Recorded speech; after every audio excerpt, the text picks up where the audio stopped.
Welcome to my YouTube channel, Namrata's Tarot World. In my series of tarot sessions, I'll be teaching you how to read tarot cards, why to read tarot cards, whom should you read for, what do you need to do before a reading, during a reading, and after a reading. The sessions are particularly for those people who want to learn to read tarot cards. So let's begin. This is session 1, and in this session I will be introducing you to the Waite cards. I recommend these cards for learning to read tarot cards.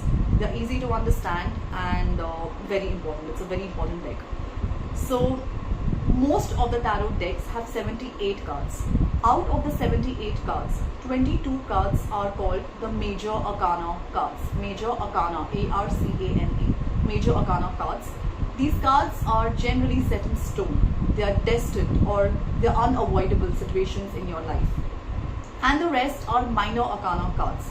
Minor Arcana because they are not set in stone. They keep changing as per the things or situations in your life, your mindset or your personality or lifestyle changes. So they are not set in stone, and Major Arcana cards are set in stone. There are 22 Major Arcana cards and the rest are Minor Arcana cards. In the 78 deck, the deck of 78 cards, you also have court cards. There are 16 court cards in a deck. So what are court cards?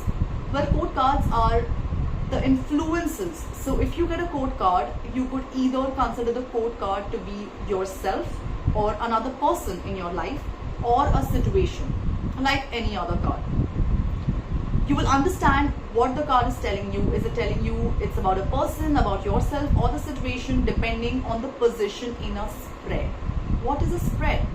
Well, spread is the way you perform a reading. In a spread, you pick up certain cards and you keep them in particular positions.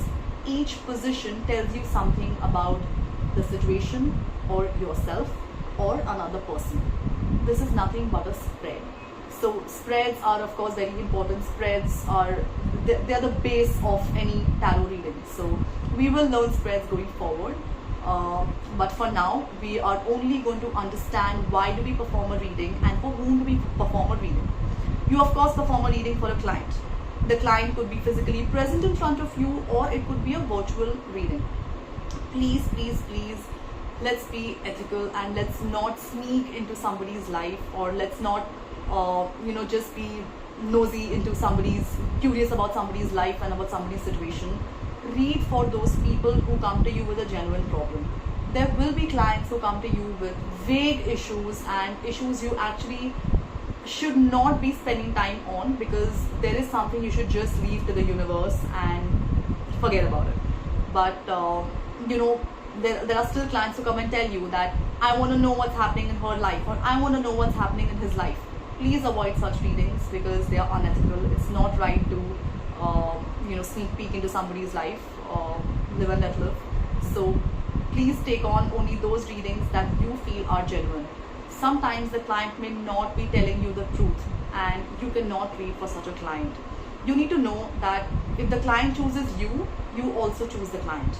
So please, just if you're charging people, then please make sure that you're charging people for the right thing.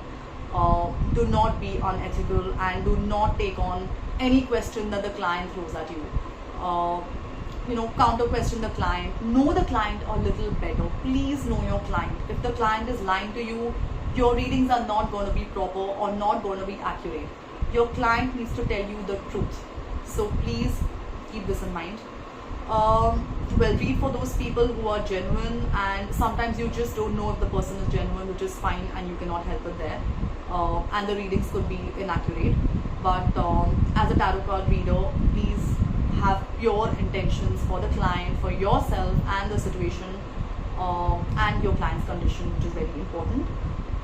This is non-negotiable. So please follow all of these. To start a reading, it is very important for you to cleanse yourself and to cleanse your space. Cleansing your space is just clearing all the bad energies or all the negative energies from that space. Why is this important? Because a lot of times you do not know the client that's come to you has gone through a lot of bad stuff or negative stuff in their life. they could have gone through some tragedy, or they could have gone through some depression, and you do not want that to come on you, because you have to be in a very stable state of mind to perform a reading for somebody. If you are not, please be candid enough in telling the client that I am not in the right state of mind right now, and we will have to postpone the reading to some other date. Please do that, because you are there to guide somebody. You are there to assist somebody. You're not there to just earn money. Energy exchange is also very important in tarot. You need to charge the client something, because you're spending a lot of your time and energies into what you are doing. Tarot reading is nothing but energies. It's just the energies and your intuition. Hence, you have to be in the right frame of mind before performing a reading. You have to be positive, and you have to be extremely confident before a reading. Empathize with the client. Do not sympathize.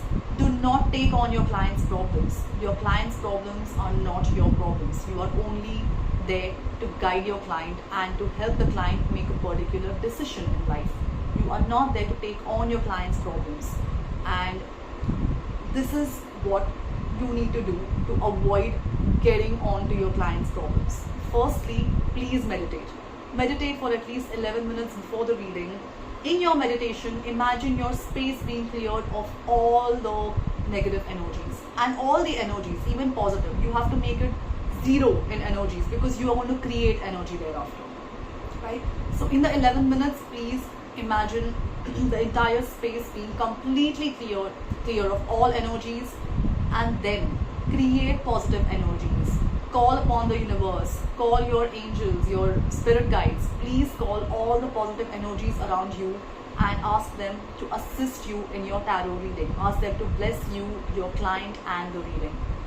This is important, because you need a lot of energy at that point in time, because tarot reading at times can be very, very strenuous, particularly when your client is going through a very bad phase in life and is very negative. It will only create negative energies around you, and this meditation, this imagination, this calling of energies to protect you and your space is going to help you through this difficult time.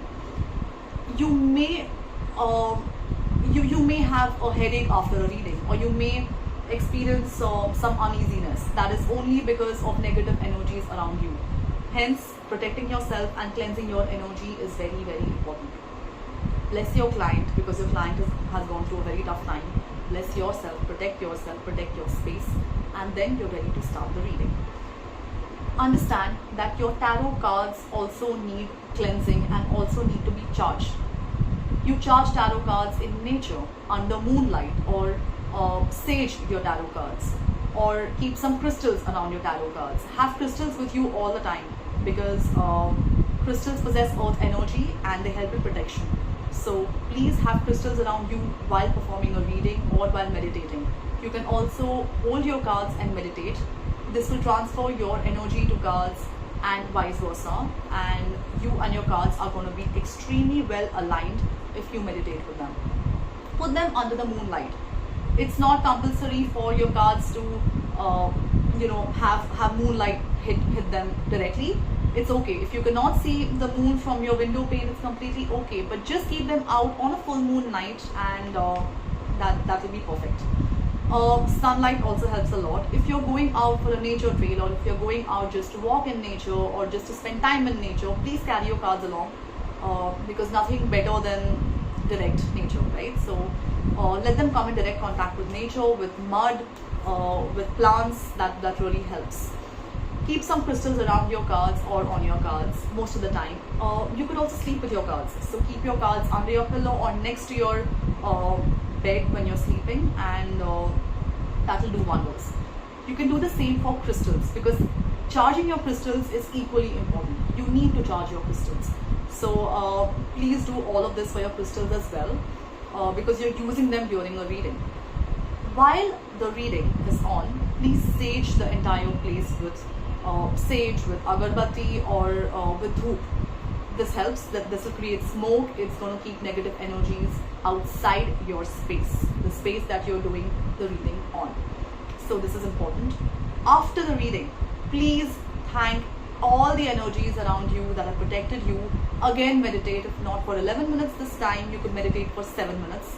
And thank everything, everybody around your client. Bless your client, bless yourself, protect yourself and your cards. And once again, sage your space, your cards, your crystals. And you could just keep them up for some time before you clear the entire space and keep your cards back from where you have removed them. So what we have learned right now is that tarot card, I'm just summarizing everything for you. A deck has 78 cards.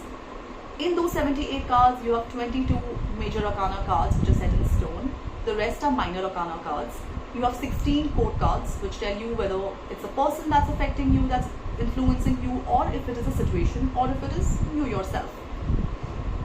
You start the reading with meditation, calling your spirit guides, angels, energies around you. You already charge your cards either a night earlier or sometime a few hours before the reading with sage, under the moonlight, sunlight. Take them out in nature. You do the same for your crystals. You use crystals during your reading. I will teach you a lot about crystals in sessions going forward, but not this one. You charge your crystals as well. During the reading, please have some sage around you, have some crystals around you. You could also have salt water just in your space or right next to your cards. And you could slightly sprinkle them here and there during the reading. If you feel that a lot of negative energy is being piled on, please do this. And after the reading, please again meditate, thank all the energies around you, cleanse the space again, and then you're ready to pack your cards. So, well, that's it for session 1. Please purchase these cards for the next session if you haven't, or if you don't have a deck of cards. If you have another deck of cards, it's completely okay, but it's very important for you to then read the guide. So every tarot deck has a guide with it, and it is important for you to read because whoever has designed these cards has their energy on it. And of course, with every design, the artist is thinking about something and then designing it. And whatever the artist is thinking about is written in these guidebooks. So it's very important for you to read them and for you to connect with your cards. You connect with your cards through all of this, through meditation, through putting them out in moonlight, sunlight, keeping them with you at most of the time, and talking to your cards, right? You need to talk to your cards, you need to interact with them. There has to be a flow of energy, and your palms are full of energy. So please use your palms. Talk about something really nice to your cards, rub your palms, create that energy, and touch your cards. Touch your cards, kiss your cards, hug them, sleep with them. This is how you connect with your cards. Whenever you get a new deck of cards, please do all of this and connect with them and keep them next to you at all times for a few days until you feel that the cards are now listening to you and they are answering your questions accurately. Well, so that's all for session 1. Thank you so much. I will see you in the next session.